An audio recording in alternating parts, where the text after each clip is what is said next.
Jumping in 3, 2, 1, mark.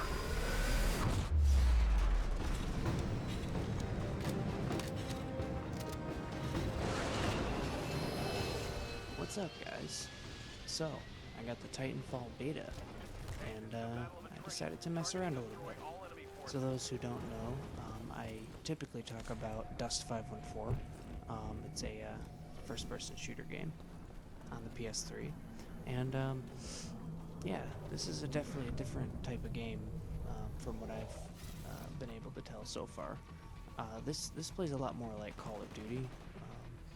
Dust feels a lot more like, I don't know, Battlefield. From what I know, this game has quite a bit of AI built into it when it comes to either the mechs or the NPCs that you play against. But it definitely has that small map feeling where you have very confined areas where you have buildings that go up pretty high, and you can go through little areas like windows or doors and climb on top of the building. It's got that really guerrilla warfare feel to it. It's got a lot of verticality, but it got me thinking about Dust. And when it comes to Dust, there isn't a whole lot of like up and down when it comes to like building fighting. You know, usually you have like a few spots, like a few buildings that you can get on top, but the way you access that is by a ladder, and that doesn't seem like that's the best like game design choice, honestly. But for now, Dust does have that connection to Eve, which really does sell it. You can probably see that I'm killing a bunch of guys, but those aren't actually guys, those are NPCs. They sort of act like a wave, kind of like a MOBA. For those of you who aren't familiar with the MOBA game, those are Dota 2 and League of Legends, and they're top-down real-time strategy games. But if you were to layer this on top of, say, Dust, and put drones in the place of those grunts, as you've been seeing, it could be an interesting approach on PvE, where you still have PvP elements into it. A Titan, you'll see here. Basically, that could work as a vehicle in Dust, but it's more of a power-up, say, in like a MOBA game. It's definitely powerful, but it's also got some major weaknesses. Whenever I go past another player, they can jump onto you, and the only real way to have another player get off of you is to have one of your teammates shoot them off, or another Titan basically shoot stuff at you with, you know, the crossfire. Now, the Titans are kind of weird because they feel heavy, but their aiming is very fast, so it feels like you're aiming with just a first-person shooter type feel to it, like you're an infantry almost. You can also jet around like you have jetpacks on the mech itself. It feels kind of like Armored Core. So there's a bunch of elements being put into the mechs for sure. The ability that you can use in this is a salvo, and they're kind of dumbfire. You gotta aim them. So see right here, they don't really track as well as you'd think they would. Maybe it's just because a lot of the players have gotten a good jump on me, and they've gotten used to the mechanics, and this is kind of my first or second run, so kind of scrubbing it out just a little bit. So at last FanFest, they said that the MTACs were not ready.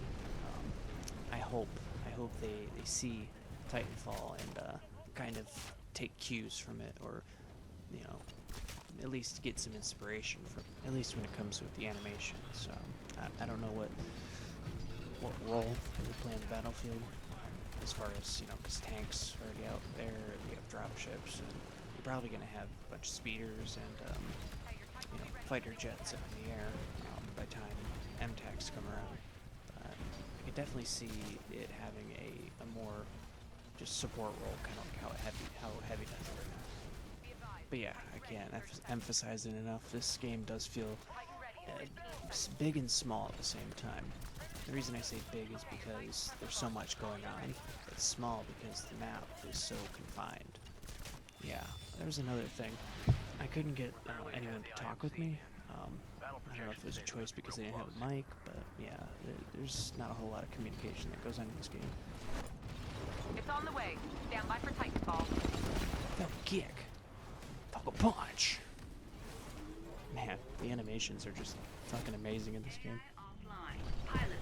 Whenever I faced off against another player, I always got owned. I'm not really good at this game. I'm just really used to controller. PS3. If they were to put this mech into Dust, I would say it'd be like a Galente one with like Mimitar weapon. It's just type of weaponry. And the type of like the style of armor or something like that for Galente. Yeah, sorry about the audio. It got all choppy because of fraps or something. I don't know what happened with this. Or the game is pushing too many sounds at once, and yeah, maybe it's a bug. Auto aim pistol. That's something that I don't think I've ever seen in a game before. It's definitely an interesting dynamic when you're going up against because NPCs it locks on to really quickly, but it takes a while for it to lock onto a player. See, just like that, and you gotta shoot them a lot. And also cloaking. It doesn't have that Halo 3 or Halo shimmer to it, where the player could see you. And there's so many things going on the map too. It would be hard even if it was a shimmer.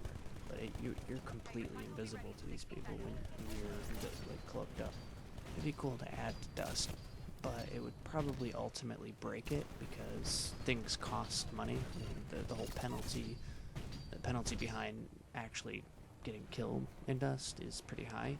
So you'd actually probably end up with a problem if you did it. The styles of play are a little different, whereas this is more of an arcade game. It doesn't really fit into the style as much. The pacing is a little different, but if I were to compare this to, say, Ambush, I would say this is closer to a fast-paced game than Dust is, even though it's run and gun. This does have kind of that mentality of, fodder. You go in, you die. You go in, you die. And it doesn't matter if you die. There's no real penalty. So it does feel kind of shallow or empty, even though it's fun. There's nothing really hooking me in. I do like how they drop the mechs though, because you have a shield around the mech when it comes down, and it just gets dropped out like it's sort of like how you drop out of an MCC. You just get dropped out of the sky and you use like an inertia dampener. But that'd be a cool thing where if you bring in a tank, it would be invincible or have like a strontium shield put around it and make it invincible for a timer. Same thing how you spawn through a drop-out plane. You actually are sort of invincible for the first few seconds. That'd also be cool if they added it to, say, if you were dropping down from a drop ship onto a location, you're also given that like maybe 1 or 2 second time that it takes for you to look up, that you're actually invincible for that time period. This is another thing I wish they added to Dust, was as a sort of mop-up. The enemy team, if they lose, they have to go escape onto a dropship.